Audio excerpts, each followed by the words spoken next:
문법 도전! 안녕 동생들, 여러분의 생생지락 최경일입니다.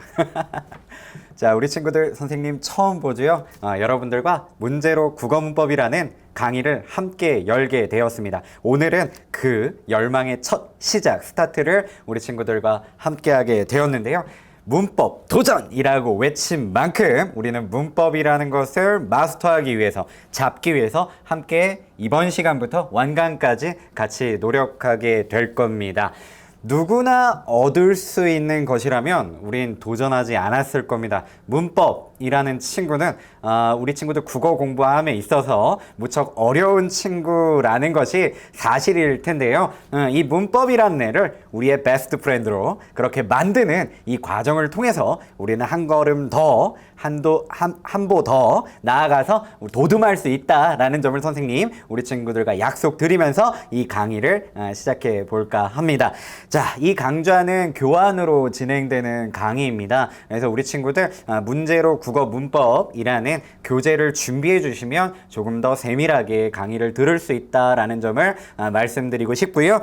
오늘은 그 첫 시작이고요. 1강 같이 한번 들어가 보도록 하겠습니다. 자, 여러분들 교재에 10쪽 펼쳐 주시면요. 언어의 본질과 기능이라고 해가지고 일단 개념이 먼저 소개가 되고요. 이 개념과 관련된 간단한 확인 문제가 11쪽에 이어집니다. 그리고 이제 좀 더 넘겨보면 문제를 통해서 이제 기출문제 같은 것들을 통해 가지고 이렇게 문법 개념이 구체화되는구나 라는 식으로 또 문제가 구성되어 있는 걸 확인할 수 있어요. 그래서 그런 식으로 교재가 알차게 구성되어 있으니까 이참에 우리 이 어려운 친구 데려가자고요. 알겠죠? 네, 좋아요.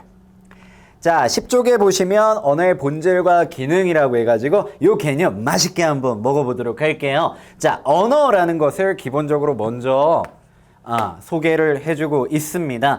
거기 보면 언어란 해가지고 뭐 교과서 정의도 나오고 쉽게 쓴 정의도 나오는데 말씀 언자에다 말씀 어자를 쓰고 있죠. 그죠? 말씀이라는 뜻인가? 뭐 이렇게 생각할 수도 있겠는데 간단하게 얘기하면 이제 말과 글 이런 것들을 언어라고 한다. 그렇게 이해하시면 될 것 같아요. 그래서 쉽게 쓴 정의를 인용해 봤는데요. 특정한 뜻을 특정한 말과 글로 표현하자는 약속으로 생각과 느낌 따위를 전달하는 의사소통 수단이다라는 거죠. 그죠? 그러니까 이 언어라는 것은 수단, 매개체라는 거예요. 도구, 방법이라는 거예요. 잘 생각해 보면 우린 언어를 통해서, 언어를 활용해 가지고 우리의 마음을 전달한다라는 거죠. 예를 들면 자, 어떤 사람이 있어요. 그죠? 근데 이 사람이 널 좋아해 라라라 죄송합니다. 자, 그냥 받아들여. 계속 이런 수업이야. 그래서 어떤 사람이 상대방에게 자신의 이렇게 뿌잉뿌잉 좋아하는 마음을 표현하려고 할 때 처음에 드는 마음에서의 어떤 그 무언가는 좋아해 이런 글자가 아니에요. 그죠? 대상에 대한, 상대에 대한 몽실몽실한 감정이지. 그런 감정이 이렇게 뿜뿜, 그죠? 샘솟는데 그거를 이제 딱 상대방에게 표현할 때 우리는 활용한다는 거죠. 뭘 활용해요? 언어를 활용하는 거지. 언어를 활용해가지고 좋아해 하고 이제 전달하는 거지. 그지? 그래서 이 언어라는 것이 수단, 도구, 방법이라는 거죠. 뭘 나타내기 위해서? 내 마음, 내 생각, 내 사고, 그치? 이런 어떤 마음, 이거를 이제 학자들은 마음 언어라고 해요. 이 마음 언어를 상대방에게 전달하기 위해서 좋은, 편리한 도구로 이 언어라는 것을 활용한다라는 거죠. 그죠? 그래서 여기서는, 여기서 언어의 정의는 그렇게 이해를 하시면 될 것 같습니다. 그래서 우리가 서로 대면하고 있는 상황에서는 말을 활용하고요. 조금 이제 뭔가 이렇게 좀 자세하게 전달하거나 좀 멀리 떨어져 있거나 할 때는 글을 활용한다라는 거죠. 그죠? 그래서 전혀 어려운 개념이 아니다. 우리가 실상 지금까지도 잘 해왔고 그렇게 활용하고 있는 편리한 도구다라는 거죠. 그죠? 자, 그게 언어입니다. 그래서 이 언어에 대해서 조금 더 디테일하게 들어가가지고 언어의 본질 한번 살펴보도록 할게요. 우리 친구들 교재 보시면 중간 부분에 언어의 본질이라고 해가지고 표가 제시되어 있는 거 보이죠? 그죠? 선생님 간단하게 이렇게 바꿔놨는데 사실 이 부분에 우리 중학교 이제 국어 이제 시간에서 문법 문제에서 아주 단골로 다뤄지는 부분이기 때문에 우리 친구도 하나하나의 특성을 명확하게 아셔야 한다라는 점을 다시금 특별히 강조드리고 싶습니다. 그죠? 뭐든지 기본이 중요하거든. 여러분들 태권도 학원 다니면 처음부터 막 그냥 필살기 가르쳐 주는 게 아니야. 그죠? 부모님께 효도하자. 이런 거부터 가르쳐 주잖아. 그죠? 근데 그런 것들이 나중에 굉장히 중요한 어떤 뿌리가 된다라는 거지. 그지? 그래서 이런 어떤 이건 아주 그냥 중요한 뿌리예요. 그죠? 뿌리. 산삼한 뿌리라고 생각하면 돼. 그래서 이런 것들은 당연히 가져가셔야 되고요. 국어 선생님들께서도 네가 어디 언어의 본질에 대해서 아는지 한번 체크해 보겠어 하면서 이런 것들 시험 문제 내신단 말이지. 그지? 그래서 이런 것들 정확하게 특성 가져가야 된다. 선생님 앞에서 지금 이렇게 잔뜩 얘기하는데 그만큼 중요하다는 겁니다. 알겠지? 한번 살펴보도록 하겠습니다. 첫 번째, 언어의 기호성입니다. 자, 거기 기호성 보시면 언어는 뜻이라는 내용과 음성, 문자라는 형식으로 이루어진 기호 체계이다라는 말이 나오는데요. 그죠? 우리가 이제 언어를 이제 얘기를 할 때 언어는 내용과 형식의 결합이다. 이렇게 이제 그 국어 학자들이 정의를 내립니다. 이게 무슨 소리인가 싶은데 잘 들어보면 이해가 돼요. 자, 일단 형식을 갖춘다라는 거죠. 어떤 형식이냐면 말이나 글자의 체계를 갖추는 거죠. 그렇죠? 근데 이제 말이나 글자의 체계를 갖추더라도 이 안에 알맹이가 없으면 전달할 수 있는 뭔가가 없는 거죠. 그죠? 그 알맹이는 뭐에 해당하냐면 내용에 해당하는 거 그건 의미입니다. 그렇죠? 예를 들어서 안녕, 그죠? 자, 선생님이 안녕이라는 말을 했어요. 그죠? 근데 여러분들이 저 선생님 나한테 인사하네라고 이해했죠. 어떻게 그렇게 이해했어요? 안녕이라는 소리에 밥은 먹고 다니니? 뭐 이런 의미가 들어가 있기 때문에 그런 거 아닙니까? 그죠? 그래서 형식, 말과 글자만 있어서는 될 게 아니라 의미까지 포함이 되어야지 된다라는 거죠. 의미만 있어서 될 게 아니라 이걸 표현하는 말과 글자가 있어야 된다라는 거죠. 언어의 기호성이라는 것은 의미를 표현할 수 있는 체계가 있다라는 겁니다. 기호 체계. 그죠? 그래서 말이나 글자 이런 식으로 상징적으로 뭔가를 만들어낸다는 거죠. 이렇게 막 꺾어서 만든 이 어떤 그냥 선들의 조합. 그죠? 요게 우리는 집에 가라는 여러분들 학교에서 듣고 싶어 하는 그 표현이 된다라는 거지. 이해되십니까? 이게 이제 언어의 기호성이다라고 생각을 하시면 돼요. 의미를 전달하기 위해서 뭔가 기호 체계를 만들어낸다. 아하, 그것이 언어의 기호성이구나라고 그렇게 이해하시면 되겠습니다. 그래서 옆에 얘 보면요, 사람이 걸터 앉는데 쓰는 기구라는 뜻의 문자 의자와 말소리 의자로 표현한다라는. 그러니까 그 표현하려는 의자라는 그 대상 있잖아요. 사람이 앉을 수 있는 그것. 그죠? 그 의미를 전달하기 위해서 의자라는 기호를 가져왔다라는 거예요. 이해되시죠? 네, 좋아요. 자, 그 다음에 두 번째 언어의 자의성인데요. 이거 첫 번째 해결했고요. 그 다음에 두 번째 언어의 자의성. 자의적이다라는 말이 조금 어렵죠? 그죠? 좀 쉬운 말로 바꿀게요. 우연성이다라고 얘기할 수 있을 것 같아요. 언어의 자의성은 우연성이다. 그러니까 아까 언어라는 것이 내용과 형식의 결합이라고 얘기했잖아요. 그죠? 의미에다가 말과 이제 뭐 글자가 결합되어 있는 형태가인데, 그죠? 그것이 그것이 필연적이지 않다라는 거예요. 필연적이지 않다라는 거. 그게 무슨 소리냐면 얻어 걸렸다라는 얘기예요. 선생님이 왜 최경일이지? 나도 몰라요. 얻어 걸린 거예요. 그죠? 우리 아버지가 그렇게 정해 주셨어요. 그래서 최경일이 된 거예요. 이건 왜 칠판이죠? 그냥 얻어 걸린 거예요. 이건 그냥 칠판이라고 부르자고 우리가 그렇게 얘기한 거예요. 그죠? 얘가 칠판이어야 될 78이라는 소리나 글자가 될 필연적인 이유는 없다라는 거예요. 이해되시죠? 그죠? 그래서 뭐 예를 들면은 우리는 뭐 예를 들면 이런 것들 뭐 연필 이렇게 부른다고 한다면 영어에선 이걸 펜스 뭐 이렇게 부르고, 그죠? 나라마다 부르는 명칭이 다르지? 그러니까 필연적인 얘가 어떤 소리로 불려야 될 이유는 없다라는 거예요. 그래서 대상과 그 대상을 표현하는 소리, 예를 들면 소리나 글자 이런 것들이 필연적인 관계가 아니라 우연적인 관계다라는 걸 의미하는 겁니다. 이해되시죠? 그죠? 그게 언어의 자의성이다라고 보시면 돼요. 그래서 거기도 두 번째 줄 보시면 필연성이 없다라는 말, 그죠? 그래서 나라마다 이렇게 대상을 가리키는 표현이 다르다. 뭐 그런 식의 맥락으로 이해할 수 있을 것 같아요. 좋아요. 자, 그 다음에 이제 세 번째 갑니다. 언어의 사회성 되겠습니다. 언어의 사회성은 딱 그냥 한마디로 그냥 퉁칠 수 있어요. 언어는 뭐다? 사회적 약속이다. 자, 거기 첫 번째 줄 보면 언어의 내용과 형식의 사회적 약속을 통해 라는 표현이 나옵니다. 그죠? 우리가 새끼손가락 마주 걸고 꼭꼭 약속한 건 아닌데 그렇게 부르자라고 약속한 거예요. 얘를 뭐라고 부르자고? 칠판이라고. 이걸 뭐라고 부르자고? 분필이라고. 그죠? 그렇게 부르자고 약속한 거예요. 선생님, 저는 이제부터요, 이 칠판을요, 칠판이라고 안 부르고 이거 햄버거라고 부를래요. 자, 햄버거를 보세요. 자, 햄버거 참 녹색이죠? 참. 이렇게 하면, 의사소통이 되겠습니까? 안 되겠습니까? 안 되죠? 그죠? 어느 한 개인이, 우리가 이제 공통적으로 부르자라고 한 거를 막 바꿔버리면 안 된다는 거죠. 왜? 사회적 약속이기 때문에. 이거는 언어의 사회성을 깨뜨리는 일이 되는 거죠. 그죠? 그래서 언어의 사회성이란 우리가 대상을 지칭하는 그런 표현들, 여러 가지 어떤 표현들, 이런 것들은 우리가 다 암묵적으로 서로 동의하고 있고 그렇게 같이 그렇게 부르자라고 암묵적으로 약속이 되어 있는 상태다라는 거예요. 그게 언어의 사회성이다. 그래야 의사소통이 되는 거죠. 이게 깨지면 의사소통이 어려워집니다. 이해되시죠? 네, 좋아요. 자, 사회성 살펴봤습니다.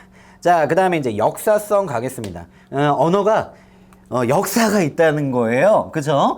역사 선생님들 깜짝 놀랄까 싶은데 언어가 역사가 있다는 거죠. 이 말은 무슨 뜻이냐면 여기는 뭐라고 나와 있을까? 언어의 내용과 형식의 결합관계는 시간의 흐름에 따라 바뀐다라고 되어 있는데 선생님 이렇게 조금 다르게 좀 설명해 보고 싶어요. 언어는 유기적이다. 이렇게 한번 얘기해 보고 싶어요. 조금 더 어려운 표현이 될 수도 있겠지만 유기적이다라는 것이 언어가 단절로 있는 것이 아니라 지속적으로 연결되어 있다라는 걸 말씀드리고 싶은 거거든요. 그렇죠? 마치 살아있는 생물체 같아서 언어가 태어나기도 하고 자라기도 하고 소멸하기도 합니다. 그렇죠? 그래서 언어는 생성, 발전, 소멸한다. 그게 이제 언어의 역사성을 이룬다라고 생각하시면 되겠는데요.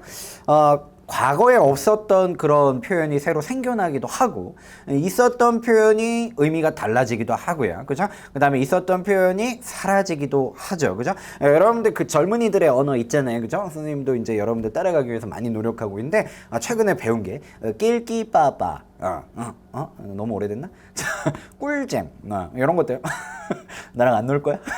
자, 아무튼 그런 식의 어떤 단어들이 우리 젊은이들 사이에서 선생님 포함해줘요. 우리 젊은이들 사이에서 그렇게 널리 뻗어 있을 텐데요.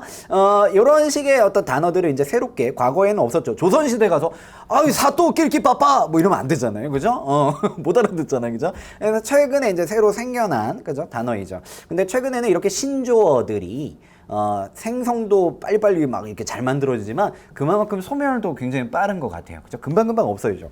담탱이 뭐 이런 식의 표현들 예전에 학창 시절에 뭐 불렀을 것 같은데 하이 반가 이제 진짜 안 놀 것 같아요. 선생님하고. 그죠? 자, 어쨌든 이런 식의 표현들 막 금방 사라지잖아요. 그죠? 소멸하잖아요. 그죠? 그러니까 언어라는 것이 이렇게 태어나기도 하고 소멸하기도 하고 의미가 달라지기도 하고 뭐 이렇다라는 거예요. 그게 언어의 역사성을 이루는 말입니다. 그래서 오른쪽에 보시면요. 예문이 뭐가 나왔냐면 어여쁘다는 15세기에는 불쌍하다의 뜻으로 사용되었다.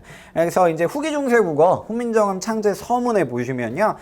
거기 나란 말씀이 둔기에 따라 문자 서로 사마띠 아니할세 하는 그 글 있거든요. 세종대왕님이 이제 지으신 그죠? 거기 보면 어린 백성이 니르고조 홀빼이셔도라고 되어 있어요. 거기서 어린 백성이라고 나오는데 이게 오늘날 우리가 이해하기는 나이가 어리다라는 의미로 이해가 되잖아요. 근데 이제 과거에는 그 어리는 어리석다의 의미가 있었어요.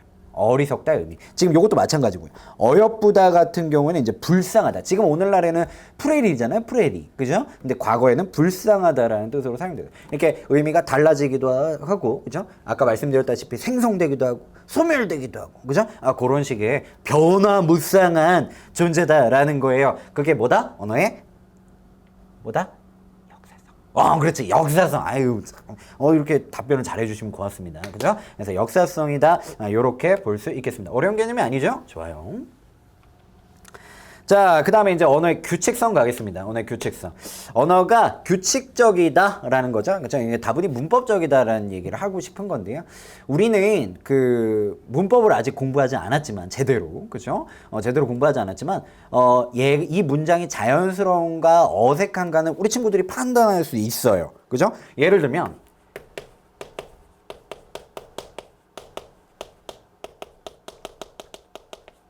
자, 요런 문장이 있어요. 그죠? 여러분들 이 문장 자연스럽고 문법적이다라고 판단됩니까? 아닌데 이상한데 뭐가 이상하죠? 영희가 물이 마신다 이상하잖아요. 뭐가 이상해요? 이거 어떻게 하면 자연스럽게 바꿀 수 있어요? 영희가 물을 마신다 이러면 자연스러워지죠. 그죠? 이거 느껴지죠? 그죠? 여러분들은 대체적으로 모국어 화자이기 때문에 이런 식으로 좀 약간 비문법적인 어색한 그런 표현이 있으면 우리는 자연스럽게 바꿀 수 있어요. 얘가 뭐 여기에 목적어가 들어가 있는 지금 주격조사를 썼습니다. 이렇게 설명하지는 못하더라도 우리가 판단할 수 있다는 거죠. 그렇죠? 이것만 가지고도 언어는 어떤 무언가를 지켜야 되는 거구나. 어떤 규칙, 룰이 있구나. 이런 걸 느낄 수 있죠. 그래서 그거를 언어의 규칙성이라고 합니다. 그냥 막 쓰고 싶은 대로 쓰면 아니 돼요. 그냥 안 된다라는 거예요. 그죠? 규칙 체계가 있기 때문에 그 규칙을 준수해 줘야 된다라는 겁니다. 좋아요. 자, 그 다음에 언어의 본질 마지막 창조성 되겠습니다. 창조성은 제한된 말과거를 가지고 무수히 많은 상황을 표현할 수 있다인데요. 뭐 상황 표현 말고도 문장 표현 말고도 간단하게 우리의 국어의 자음 모음 40개죠. 그죠? 우리 국어의 자음 모음 40개인데 이 40개의 자음 모음을 가지고 표현하지 못할 글자가 없죠. 그죠? 거기다 우리 훈민정음 한글은 표음성이 매우 우수한 글자예요. 그죠? 나중에 공부를 하겠지만 이 표음성이라는 말은 소리를 흉내내는 그런 표현, 소리를 이렇게 글자로 담아내는 능력을 나타내거든요. 표현하는 능력을 나타내는 건데 선생님 정말 놀랐던 게 예전 노래긴 한데 인도 노래인가? 뭐 그런 부분에서 뚜루뚜루뚜 따라라 뭐 이런 그 노래가 있었어. 근데 그거를 자막으로 표현하는 거야. 그거를 자막으로 표현하는 거야. 근데 놀랍게 되는 것 같아.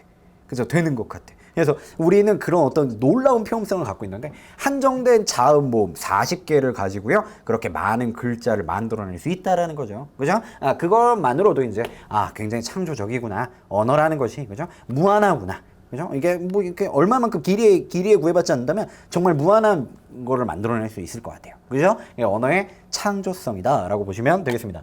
자, 그래서 지금 언어의 본질 6개, 그죠? 교재에 있는 내용과 선생님이 추가적으로 덧붙이는 내용을 통해서 같이 한번 확인해 보았는데요. 여러분들이 이와 관련된 예문이 나오거나 설명이 나왔을 때, 이거 언어의 기호성이야, 이거 언어의 규칙성이야, 체계성이야. 이런 식으로, 그죠? 언어의 규칙성이야, 혹은 역사성이야, 뭐 이런 식으로 구분할 수 있을 정도로 우리 친구들이 능수능란한, 그죠? 내면화된 상태가 되어 있으면 좋을 것 같습니다. 네, 좋아요. 자, 다음으로 이제 10쪽 하단부에 보면 언어의 기능이 마지막으로 하나가 나오는데요.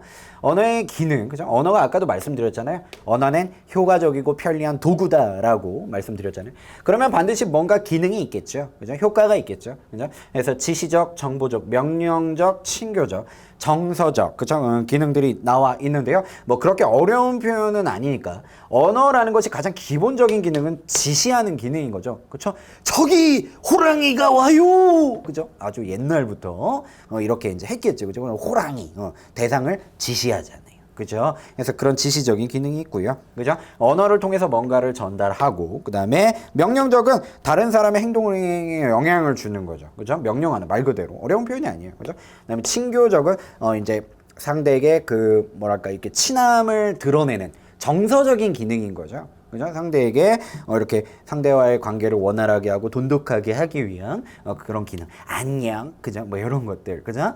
그런 것들이 이제 친교적 기능이다라고 생각하시면 되겠습니다. 그다음에 정서적인 기능은 주로 이제 문학 작품에서 이제 많이 쓰는 거죠. 문학 작품에서. 그래서 상대에게 자신의 감정을 드러내고 자신의 감정을 전달하고 이런 식의 어떤 활용을 보여주는 게 이제 언어의 기능, 정서적 기능이다. 이렇게 보시면 되겠습니다. 그래서 크게 어려운 부분은 아니에요. 그죠? 그래서 그렇게 이제 이해해 주시면 될 것 같습니다. 자, 그러면 이렇게 이제 언어의 개념에 대해서 본질과 관련된 개념에 대해서 살펴보았는데요. 이와 관련된 확인 문제가 이어서 11쪽에서부터 제시가 되고 있습니다. 같이 한번 풀어보면서 개념을 우리가 온전히 이해했는지 확인해 보도록 할게요. 자, 1번 단답식 문제로 되어 있죠. 뜻이라는 언어라는 것이 이제 뜻이라는 무엇과 음성과 문자라는 무엇으로 이루어진 기호 체계를 언어라고 한다라고 지금 제시가 되어 있는데요. 아까 말씀드렸다시피 언어는 뭐와 뭐의 조합이라는 거예요? 내용과 형식의 조합이죠. 그죠? 그 내용엔 의미가 들어 있어야 되는 거죠. 그죠? 그래서 내용과 음성과 문자라는 형식의 조합이다. 그게 언어다. 그죠? 이렇게 이해하시면 되겠습니다. 그래서 내용이 없으면 언어가 될 수 없죠. 형식만으로 이루어져 있으면 후두두하다. 여러분들이 갑자기 저 선생님 왜 이러지? 뭐 이렇게 생각하잖아요. 그죠? 후두두하다. 아무 의미가 없기 때문에 그래요. 이 소리에. 근데 만약에 이제 여기에다 우리가 이제 사회적 약속으로 의미를 집어넣는 거야. 후두다다. 이거는 밥은 먹고 다니니? 만약에 이런 의미라면 여러분들과 나는 이제 대화가 되는 거죠. 그죠? 후두다다 하면 선생님 저 밥 먹었어요. 이렇게 대답할 수 있을 거예요. 그죠? 그래서 내용이 반드시 소리와 혹은 글자와 결합되어 있어야 된다. 라는 겁니다. 좋아요. 그다음 두 번째. 언어의 내용과 형식을 결합하는 관계는 꼭 그렇게 결합해야 하는 이유. 즉 필연성이 없다는 특성을, 그죠? 필연성이 없다. 그걸 언어에 뭐라고 했죠? 우연성, 그죠? 언어의 자의성 이라고 한다. 우리 이렇게 확인할 수 있었죠? 네, 이렇게 적어주시면 되겠습니다. 그 다음 세 번째, 3번. 언어는 사회적 약속을 통해 널리 쓰일 수 있고 개인이 함부로 바꿀 수 없다는 특성을 언어에 뭐라고 했죠? 사회적 약속. 이거 나오면 뭐 견적 나온 거죠, 그죠? 사회성이라 하고요. 그 다음 네 번째, 몇 개의 단어를 활용해 무수히 많은 문장을 만들어낼 수 있는 언어의 특성을 창조성 이라 하죠. 그죠? 그래서 뭐 어려운 개념 아니니까 우리가 배웠던 것을 통해서 한번 확인해 보았습니다. 이어갑니다. 자, 다음을 통해 알 수 있는 언어의 특성을 보기에서 골라 쓰세요 라고 되어 있는데 보기 이렇게 제시가 되어 있고요. 자, 언어의 특성 몇 가지 지금 제시가 있는데 나와 있는데 5번 15세기에는 어여쁘다가 불쌍하다의 뜻이었지만 현대에는 예쁘다라는 뜻이다. 이게 뜻이 의미가 달라지기도 한다라는 거죠. 마치 살아있는 것처럼 연결되어 있어. 언어의 무슨 성? 역사성 되겠고요. 그죠? 어렵지 않죠? 그 다음에 6번 우리말의 문장은 주어, 목적어, 서술어의 순서로 배치되기 때문에 영희가 물을 마신다 라고 써야 한다. 이렇게 지켜야 한다. 이게 룰이다 라는 거죠. 언어의 규칙성 되겠습니다. 좋아요. 자, 가볍죠? 자, 이어갑니다. 언어의 기능과 그 예를 바르게 연결한 것은 이렇게 되어 있는데 일단 요걸 보면서 여기를 찾아가는 게 더 편할 것 같아요. 예문을 통해서. 이것은 물이다 라고 하는 것은 이것이 물이다 라고 가리키는 거죠. 그죠? 그래서 대상을 지시하는 기능이 있다. 이렇게 볼 수 있을 것 같고요. 여러분 반갑습니다 해서 자신의 어떤 상대방과의 관계를 돈독하게 하고 싶은 인사죠. 그죠? 친교적 기능이고요. 오늘은 날씨가 참 좋구나 라는 것은 이거는 그냥 막 혼잣말이라기보다는 상대방에게 한다라고 봤을 때 상대방에게 이 표현을 한다고 봤을 때 상대방과 이렇게 상대방에게 자신의 이제 날씨가 참 좋다라는 자기 기분을 드러내는 그죠? 기분을 드러내는 그런 맥락에서 이제 정서적 기능이다 연결할 수 있을 것 같고요. 모두 교과서 20쪽을 보세요. 명령 표현이죠. 그죠? 그래서 상대의 어떤 구체적인 행동을 지시하는 명령적 기능, 그죠? 이렇게 이해할 수 있을 것 같습니다, 그죠? 우리가 일상에서 이런 식의 표현들을 전부 다 하죠, 그죠? 그렇기 때문에 낯선 표현들이 아니라는 거죠. 그런 걸 조금 더 우리가 이제 정확하게 개념을 통해서 가져간다, 그렇게 이해하시면 될 것 같아요. 좋아요. 자, 11번에 보시면 객관식 문제가 하나 나오는데요. 자, 발문 보시면 언어의 자의성을 설명하는 예로 적절한 것은 이라고 되어 있죠. 그죠? 그러니까 언어의 자의성, 우연성을 얘기하는 거잖아요. 그죠? 대상을 가리키는 표현이 필연적이지 않다. 그런 식의 표현으로 이루어진 선택지를 고르시면 될 것 같아요. 과거에 쓰이던 미르라는 말이 현재는 거의 쓰이지 않는다. 이거는 어떤 말이 소멸했다라는 걸 얘기하는 거죠. 이거는 역사성을 얘기하는 거고요. 그죠? 그다음 두 번째, 나무라는 뜻을 나타낼 때 우리나라에서는 나무, 미국에서는 tree라고 한다라고 어떤 표현을 나타낼 때 그것이 고정적이지 않다라는 거죠. 나라마다 다르고 그죠? 그렇게 부르자라고 약속한 거기 때문에 필연적인 이유는 없는 거예요. 그죠? 그렇기 때문에 자, 우리가 지금 찾으려는 자의성, 우연성 2번 선택지 이렇게 깔끔하게 확인할 수 있겠습니다. 그다음에 3번. 긍정을 나타낼 때 고개를 끄덕이는 것처럼 나라마다 몸짓의 의미가 비슷한 것이 많다라고 되어 있는데 이거는 우리가 그 언어의 특성에서 공부했던 부분은 아니고 이거는 지금 몸짓이나 어떤 태도를 나타내는 걸 얘기하는 제스처를 나타내는 거잖아요. 그렇죠? 그냥 이거는 이제 뭐라고 얘기할 수 있냐면 언어라기보다는 그냥 어떤 나라마다 가지고 있는 보편적인 특성. 그죠? 우리가 뭐 이렇게 하면은 수락의 의미다라는 거, 이거는 굳이 뭐 이렇게 이건 언어라고 보기보다는 그냥 어떤 공통적인 어떤 그냥 문화, 양식 뭐 이런 거잖아요. 그죠? 그래서 조금은 다른 언어의 특성하고는 좀 다른 선택지 되겠습니다. 그죠? 보편성 정도로, 문화의 보편성, 뭐, 표현의 보편성, 요 정도로 생각할 수 있을 것 같아요.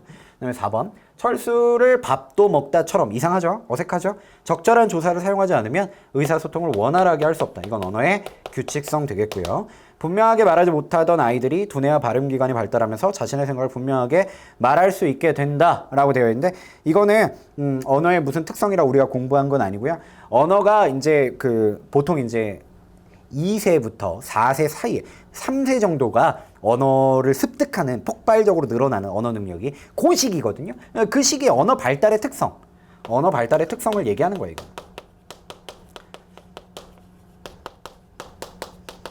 그래서 언어의 특성이다 라고 보기는 어렵죠. 그죠? 그래서 자의성과 관련된 설명은 2번 선택지. 요렇게 특정할 수 있겠습니다. 자, 12번 갑니다. 보기와 가장 관계 깊은 언어의 특성으로 적절한 것은 이라고 제시되어 있는데요. 보기 내용 보시면 어리다는 이거 아까 선생님이 예로 들었던 거네요. 그죠? 조선시대 어리석다는 의미로 사용되었는데 지금은 나이가 적다. 자, 여기까지만 봐도 견적 나오죠. 언어가 의미가 변화했다라는 걸 얘기하는 겁니다. 그래서 언어가 마치 살아있는 것 같아서 계속 지속적으로 생성되기도 하고 소멸되기도 하고 발전하기도 하고 변하기도 한다. 이거 나타내는 거죠. 뭡니까? 우리 친구들 뚜둔 그지? 언어의 역사성 되겠죠. 그죠? 이쯤 되면 이제 자연스럽게 나와야 돼. 그래서 역사성 이렇게 확인할 수 있겠고요. 자, 13번. 다음에서 설명하는 언어의 기능을 쓰세요. 교실에 들어오신 선생님께서 닫힌 창문을 보고 학생에게 말씀하셨다. 창문 좀 열어줄래? 이 말은 의문문의 형식이지만 듣는 사람인 학생에게 창문을 여는 행동을 하게 한다 라고 되어 있죠. 그죠? 그래서 최종적으로 지금 여기서는 이 표현을 통해서 창문을 여는 행동을 하게 했다라는 거기 때문에 정답에는 뭐라고 써 있냐면 명령적 기능이다. 이렇게 써 있습니다. 명령적 기능이다. 그럼 그렇게 볼 수 있어요. 그렇죠? 행동을 하게 했으니까.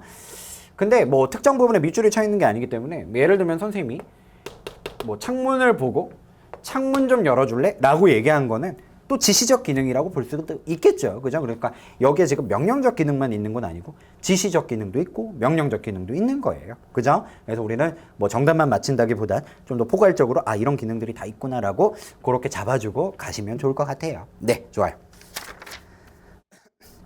자, 요렇게 이제 우리가 확인 문제를 한번 같이 살펴봤고요. 넘어가서 12쪽에 보시면 모음체계라고 이제 나옵니다. 이제 좀 본격적으로 문법이구나라는 느낌적인 느낌, 그죠? 좀 드실 텐데요. 이 모음체계를 분명하게 알기 위해서 먼저 가져가야 되는 건 의문이라는 친구입니다. 이거는 진짜 너무너무 정말 중요해. 그죠? 그래서 우리가 이제 보통 이제 문법에서 가장 처음에 이제 공부를 하는 부분이 사실은 이 의문이기도 하죠. 그죠? 그래서 진짜 문법의 어떤 첫 단추랄까? 그리고 이 의문은 지금 꽉 잡아 두셔야지 나중에 가서 흔들리지 않거든요. 왜냐면 문법이라는 것이 단절로 있는 게 아니라 흐름으로 있어요. 그래서 첫 단추를 잘못 끼면 마지막에도 삐뚤어질 수밖에 없어요. 그래서 의문에 대한 개념이 나중에도 계속 활용되거든요. 그죠? 의문 변동부터 시작해가지고 나중에는 뭐 표준어, 규정, 한글 맞춤법, 표준 발음법 이런 데에서도 다 반복적으로 계속 나오는 거예요. 그래서 이참에 제대로 가져가셔야 돼요. 알겠죠? 그렇죠? 좋아요. 그래서 의문이라는 거 먼저 생각해 볼 건데 의문의 정의 인용하겠습니다. 의문의 정의. 여기 지금 교재에 나와 있진 않아요. 교재에 나와 있지 않으니까 선생님 따로 하는 거야. 의문은 말의 뜻을 구별해주는 소리의 최소 단위입니다. 자, 기억해 둬야 되는 게 말의 뜻을 구별, 소리의 최소 단위. 자, 요거 기억하셔야 돼요. 뜻을 구별, 소리 최소 단위. 이거 기억하셔야 돼요. 아, 선생님 그냥 뭐 뜻, 소리만 알면 안 돼요? 아니요, 안 해도 돼요. 그러면 안 돼요. 왜냐면 나중에 형태소라는 걸 공부할 텐데 형태소는 뜻을 가지고 있는 가장 작은 단위라고 얘기를 합니다. 그래서 뜻을 가지고 있느냐, 뜻을 구별하느냐 이거 가지고 또 의미가 또 많이 달라지잖아요, 지금. 의문이냐, 형태소냐. 그래서 정확하게 이해하셔야 돼요. 의문은 뜻을 구별해주는 소리의 최소 단위입니다. 예를 들면 감이랑 곰이랑 뜻이 다르죠. 그죠? 뜻이 다르죠. 그죠? 못함시 뜻이 다른 겁니까? 요거는 아 모음을 썼고 요거는 오 모음을 썼죠. 이것 땜시 옹 뜻이 달라지고 있는 거죠. 그죠? 뜻이 달라지고 있는 거죠. 그죠? 그래서 선생님 그러면 이런 모음들이 뜻을 구별하는 기능이 있네요? 의문이네요? 맞아요. 그죠? 모음은 뜻을 구별하는 기능이 있는 겁니다. 그 다음에 또 해볼까요? 곰이 있고요. 그죠? 그 다음에 모음이 있어요. 그죠? 얘네 둘은 뜻이 다르죠. 어떻게 뜻이 달라졌어요? 얘는 미음이 있고 얘는 기역이 있기 때문에. 그죠? 요거 때문에 뜻이 달라졌죠? 선생님 그러면 자음도 뜻을 구별하는 기능이 있네요? 맞아요. 그죠? 그럼 우리 자음도 의문이라고 볼 수가 있는 거예요. 이해되시죠? 자, 그럼 정리하면 자음과 모음은 의문이다. 그죠? 자음과 모음은. 근데 그것만 또 그런 것이 아니라 예를 들면 소리의 길이 같은 것으로 뜻을 구별하기도 하죠. 밤이 있고 밤이 있어요. 그래서 길이가 짧은 밤, 그 다음에 길이가 긴 밤이 있다라는 거죠. 그렇죠? 동의어에서 이런 식으로 또 의미를 구별하죠. 하나는 낮과 밤이고 하나는 먹는 밤이라는 거예요. 그런 식으로 이제 의미를 구별한단 말이죠. 그렇죠? 소리의 길이도 선생님 그럼 뜻을 구별하네요? 맞아요. 소리의 길이도 의문인가요? 맞아요. 그렇죠? 근데 또 이것만 있는 게 아니라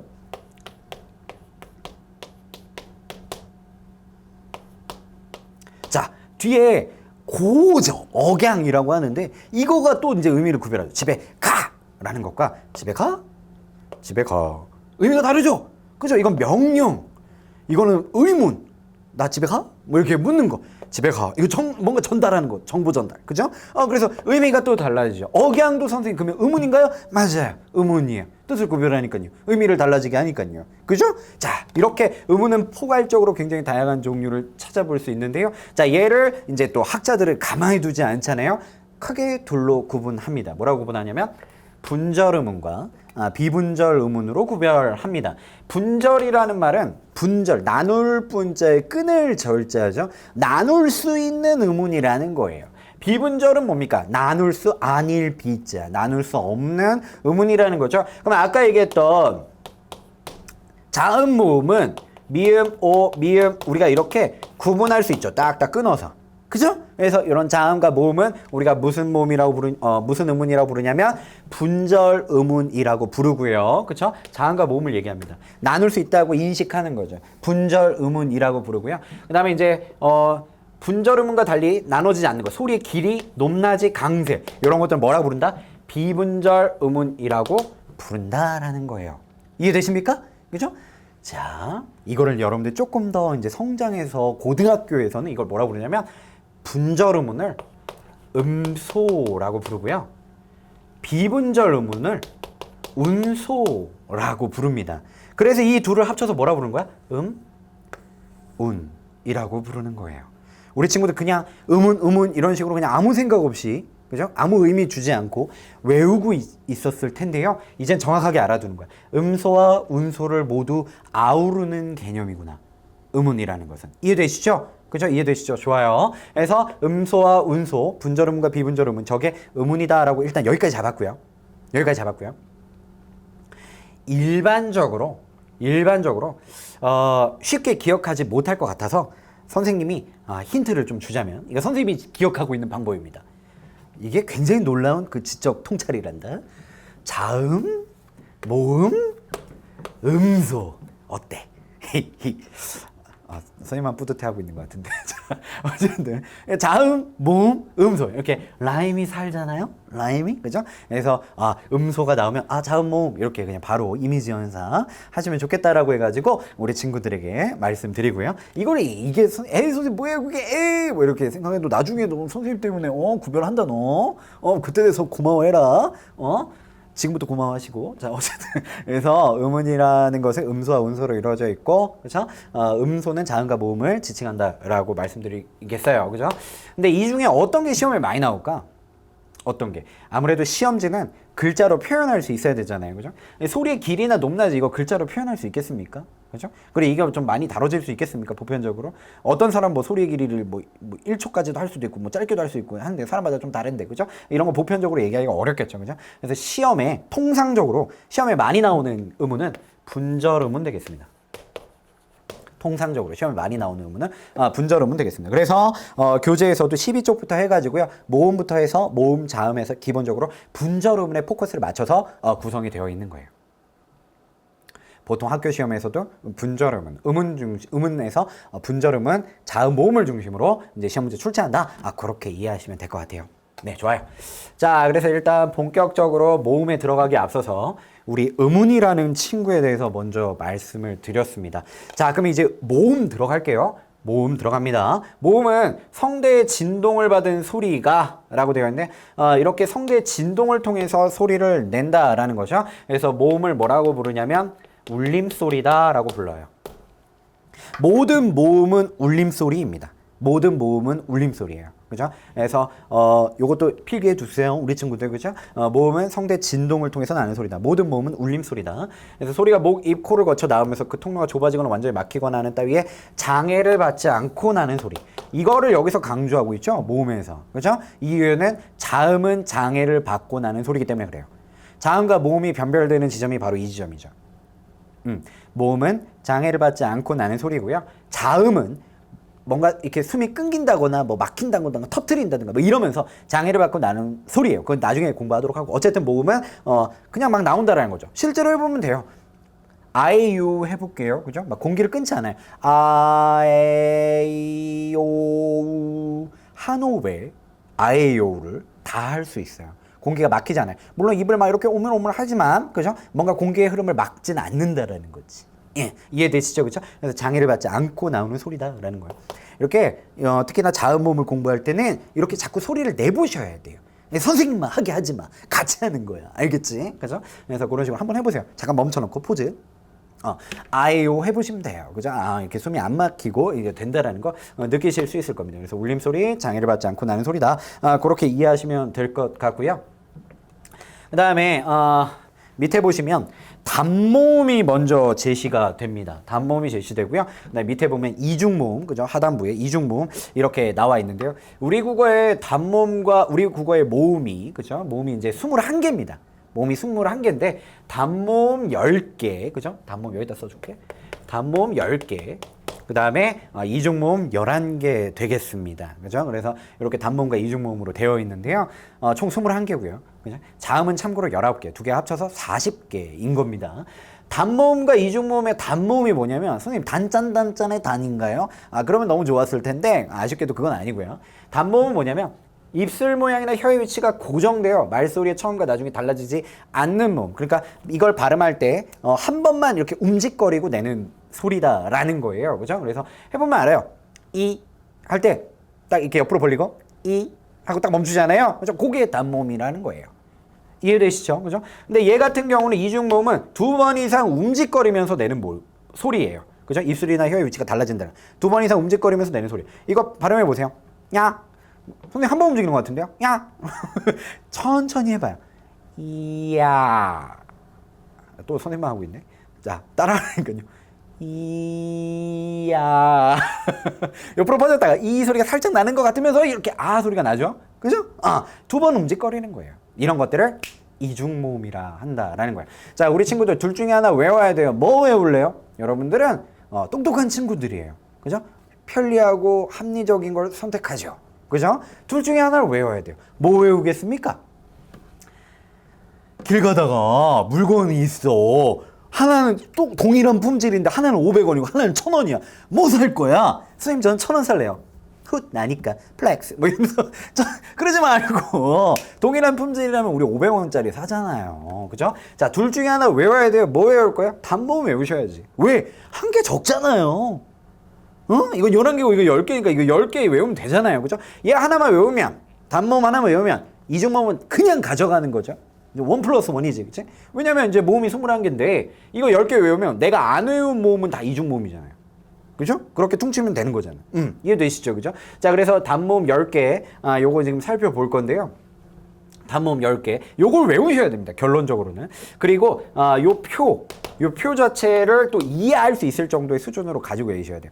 특히나 이제 중학교 국어 문법 이제 문제에서는 막 빈칸 채우기 막 이런 것도 나와. 빈칸 채우기. 선생님들 시험 문제 굉장히 쉽게 내시는 경향도 있고 하거든요. 그렇게 빈칸 채우기로. 그래서 이렇게 빈칸까지도 채울 수 있을 정도로 이렇게 숙지가 되어 있어야 됩니다. 자, 모음을 구별하는 기준은 크게 세 가지가 있어요. 혀의 앞뒤, 입술 모양, 그다음에 혀의 높낮이. 혀의 앞뒤는 혀가 이렇게 구강에서, 그렇죠? 구강에서 앞쪽에 위치하냐 뒤쪽에 위치하느냐 이걸 나타내는 거거든요. 그렇죠? 좀 약간 그림으로 좀 표현을 해보면 이렇게 윗입술, 윗니, 입천장, 목구멍, 아랫입술, 아랫니, 목구멍, 이 턱, 그다음에 코. 자, 이렇게 사람이 있잖아요. 그죠? 혀가 이렇게 있는 거라, 가상의 선을 나눌 때, 여기 앞쪽에서 소리 나는 얘가 전설 모음이고요. 여기 뒤쪽에서 소리 나는, 여기서 소리 난다면 후설 모음 되는 거예요. 그죠? 혀가 앞쪽에 있느냐, 뒤쪽에 있느냐. 그죠? 그걸 가지고 지금 나누는 거예요. 그죠? 그 다음에 평순하고 원순, 이 순자는 입술 순자입니다. 입술이 평평하고 동그란 거, 평평한 거, 동그란 거. 해보면 알죠? 이, 평평하죠? 우, 동그라죠? 보기 힘들더라도 하셔야 돼요. 동그라잖아요. 그죠? 이렇게, 그죠? 입술이 평평하냐, 동그라냐. 이거 가지고 구별하고요. 고모음, 중모음, 저모음은 혀의 높낮인데요.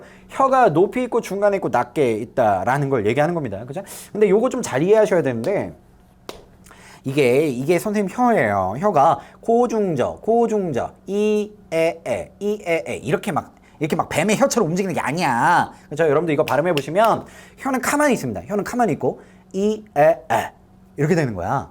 이에에. 그러니까 입 크기가 커지면서 혀가 밑으로 깔리는 거죠. 그래서 높이가 낮아지는 겁니다. 그죠? 그래서 고에서 저몸으로 갈 때 어떻게 된다?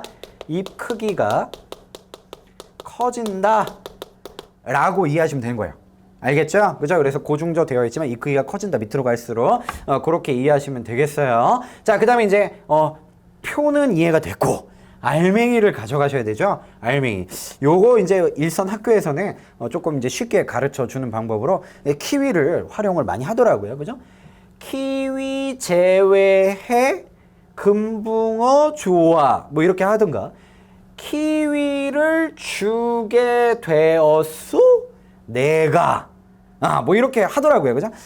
키위를 뭐 활용하든 키위를 제외하든 키위를 주든 아무렇게나 외우시면 돼요. 어쨌든 알맹이만 채우면 되는 거니까. 그죠? 선생님은 이제 나만의 스타일로 외우거든요. 그죠? 선생님 외우는 방법은 이유 에외오야.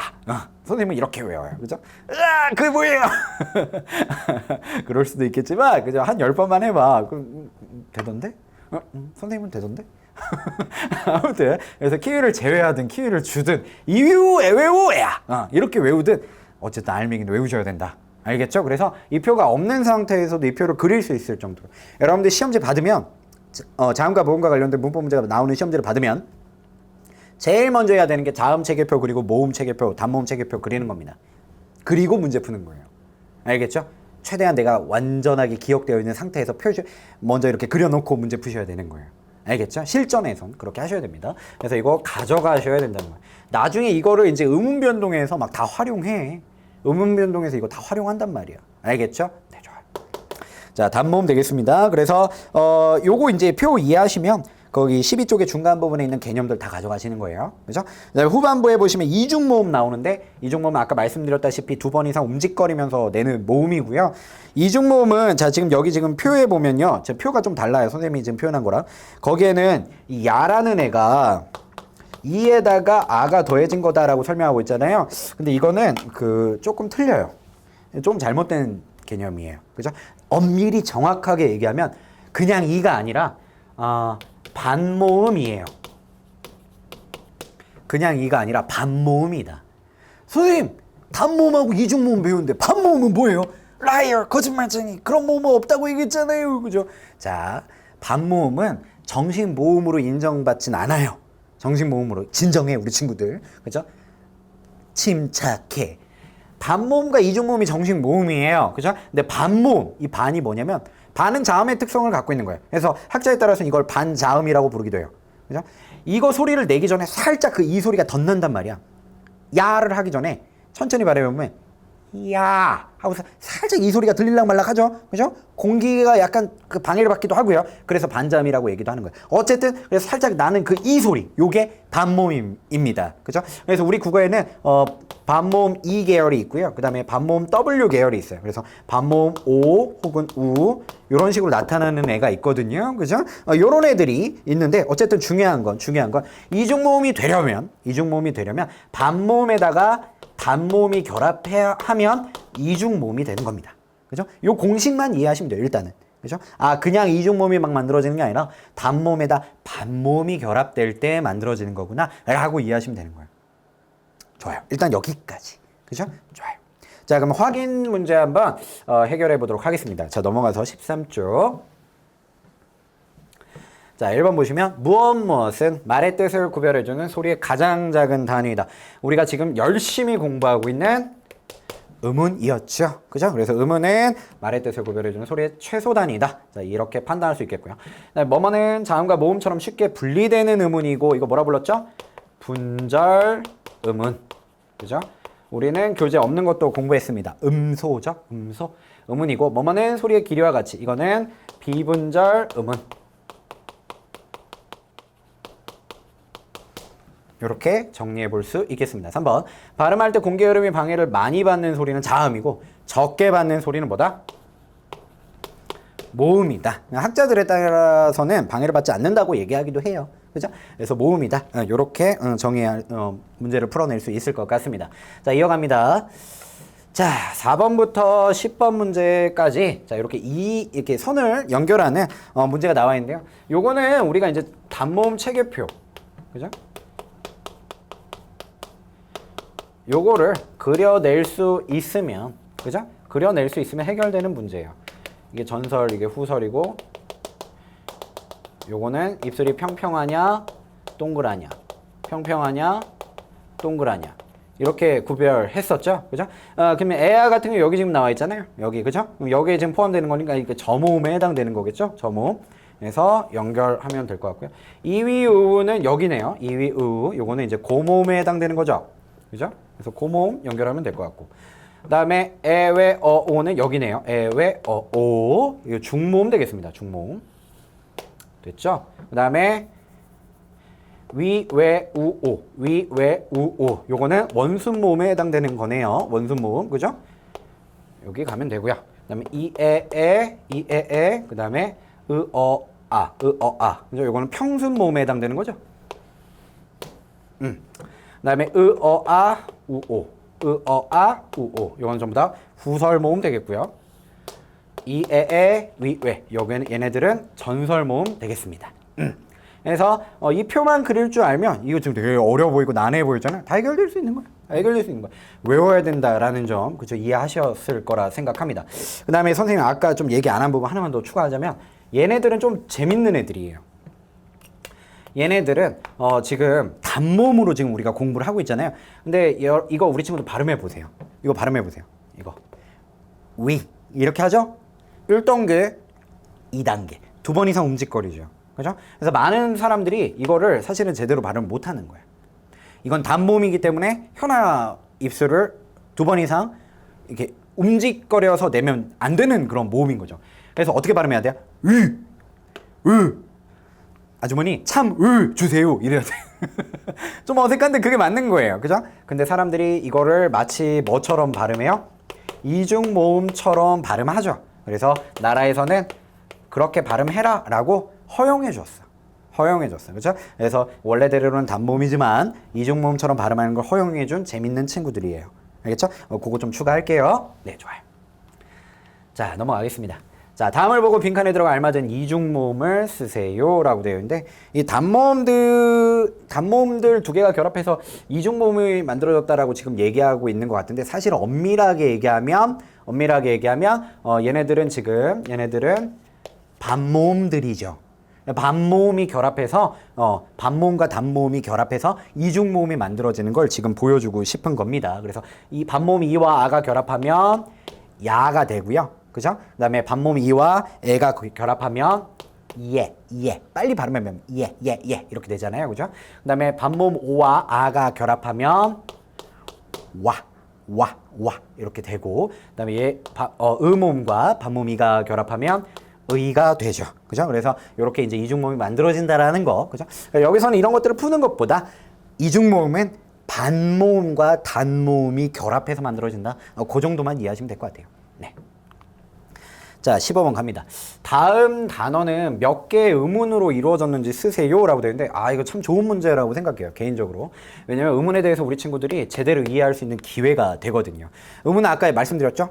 말의 뜻을 구별해주는 소리의 최소단이다 라고 말씀드렸어요. 그죠? 그러면은, 자, 이거 그냥 우리 친구들 그냥 보면, 선생님 그러면 자음모음의 개수네요. 이응, 아, 기역, 아, 그 다음에 쌍시옷, 이, 6개인가요? 자, 이렇게 얘기하는 친구들이 있는데요. 자, 이거는 잘못 이해한 겁니다. 그죠? 음은 아까 말씀드렸다시피 소리의 최소단이에요. 소리의 최소단이. 그러니까 소리에 주목하셔야 돼요. 소리에. 자, 이거 발음해 보세요. 왜 안 해? 빨리 하라니까. 잘했어. 하죠? 이거 발음해 보세요. 하죠. 자, 이 발음과 이 발음은 동일하죠. 이건 뭘 의미하는 겁니까? 초성에 있는 이응은 음가가 없다. 소리가 없다. 라는 걸 얘기하는 거야. 초성에 있는 이응은 음운으로서의 역할과 기능을 하지 못한다라는 거예요. 그래서 초성에 있는 이응은, 근데 받침으로 올 땐 다르죠. 얘와 얘는 다르잖아요. 그죠? 받침으로 올 때는 음가가 있는 거예요. 그죠? 받침으로 올 땐. 근데 이제 초성에 있는 친구는 음운으로서의 기능이 없다라는 거예요. 그럼 얘는 지금 몇 개인 거예요, 음운이? 초성에 있는 이응은 치지 않고요. 기역, 그 다음에 쌍시옷, 이. 그죠? 요렇게 몇 개? 5개 되는 거예요. 자, 요것도 잘 가져가셔야 돼요. 쌍시옷을 보고요. 선생님, 이거 시옷 2개가 있는 건가요? 자, 이렇게 또, 창의적인 생각을 하는 친구들이 있는데, 이참에 정확하게 가져가세요. 된소리는 음은 1개입니다. 된소리는 음은 1개예요. 우리 국어 자음 19개거든요? 우리 국어에 자음 19개거든? 거기에 된소리가 하나로 그냥 들어가는 거예요. 쌍기역, 쌍디귿, 쌍비읍, 쌍시옷, 쌍지읒. 그죠? 얘네 하나로 다 들어가는 거예요. 걔네까지 포함해서 19개예요. 알겠죠? 그래서 이거 시옷 2개다. 아니야! 그렇게 이해하면 큰일 나요. 알겠죠? 그죠? 그래서 이런 것들도 공부할 수 있어서 참 좋은 문제라고 말씀드렸던 거예요. 알겠죠? 음은 5개다. 소리에 주목해라. 자, 16번 갑니다. 보기와 같이 모음을 분류한 기준으로 적절한 것은, 그죠? 모음을, 이것도 뭐 모음 체계표를 그릴 수 있으면 되겠죠. 그죠? 모음 체계표.